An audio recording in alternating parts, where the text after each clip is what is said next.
धर्मेंद्र जी आज चाहे अलविदा कह गए, लेकिन जिन लोगों के साथ उनका राब्ता रहा, जो लोग उनको जानते थे, वो उनके स्वभाव से वाकिफ़ थे, उनको आज याद ज़रूर कर रहे हैं। साने वाले समय हम मौजूद हैं। आप देखिए, ये वही स्कूल है जहाँ पर धर्मेंद्र ने पढ़ाई की, उनके पिता जहाँ पढ़ाते थे, और शुरू से लेकर यहाँ की हर याद को वो अब तक याद करते थे कि कैसे वो लंबड़दार स्वीट शॉप जो है, वहाँ की गजरेला, वहाँ की मिठाई, सनी देओल के बेटे की शादी तक में अब रिसेंटली गई और हर दफ़ा हर साल वहाँ से मिठाई जाती है। इसी गली में जब वो 8वीं में थे तब उनका उस याद से भी वो वाकिफ़ हैं, जब पार्टीशन के समय रुकुद्दीन उनके टीचर थे और उनसे वो लिपट कर रोए, और उसको याद करते हैं। 3 दोस्त उनके बिछड़ गए थे जब वो 8वीं में पार्टीशन के समय। और इसी के आगे धर्मेंद्र जी का घर भी है, जहाँ जिसको अब धर्मेंद्र हाउस नाम दिया गया है।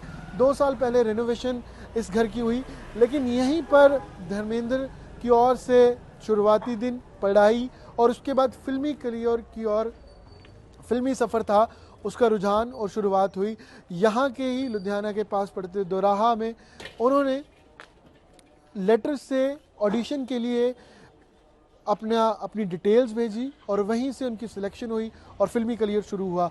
यहाँ का सानेवाल का ही वो रेलवे ब्रिज, जहाँ पर वो अक्सर ट्रेन को देख के याद करते थे कि यहाँ से ही, इसी ट्रेन से वो कभी मुंबई जाएंगे। यही वो घर था जहाँ पर उनके भाई संतोष, बहन शिंदो और छोटे भाई अजीत, तमाम वो यादें उनसे जुड़ी हुई हैं। और कैसे उसको याद करते हैं कि जब वो उनके भाई गुजर गए, उनकी बहन गुजर गई, उसके बाद इस घर में कैसे उनकी तस्वीरें लगाई गई। आज भी इस घर पर वो पुरानी तस्वीर है जब यहाँ पर धर्मेंद्र रहा करते थे, उनका परिवार रहा करता था।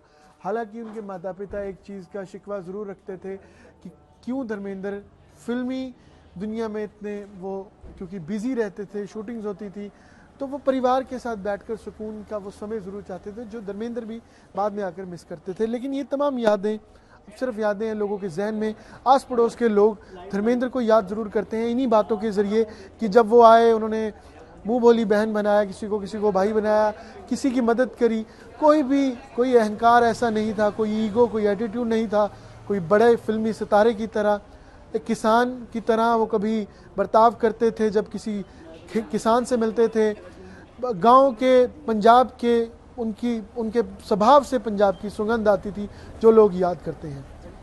लेकिन इन सभी यादों को अब लोग याद ज़रूर कर रहे हैं और एक धर्मेंद्र जी को ट्रिब्यूट ज़रूर है। और इस कमी को कैसे पूरा किया जाएगा ये लोगों के मन में, क्योंकि एक भाव ज़रूर है, एक क्षति ज़रूर है लोगों के मन में। कैमरा पर्सन गिरीश साथ, अमन भारद्वाज, सानेवाल, आज तक। जैसे कि मैं सो रहा हूँ तो पिताजी को जगाना है मुझे, तो वो डायरेक्ट उठाने के बजाय, और हिंसा की परंपरा मेरे यहाँ नहीं थी सौभाग्य से, तो वो क्या करते थे कि उस कमरे में आ जाएंगे या बाहर से गुजरेंगे और चौपाई बोलेंगे, प्रात काल उठ गए रघुनाथा मात पिता गुरु नावई माता। कभी कभी मैं गुस्से में उठ करके अरे पापा, चरण स्पर्श किया और सो गया। मैंने कहा अब मत उठाना।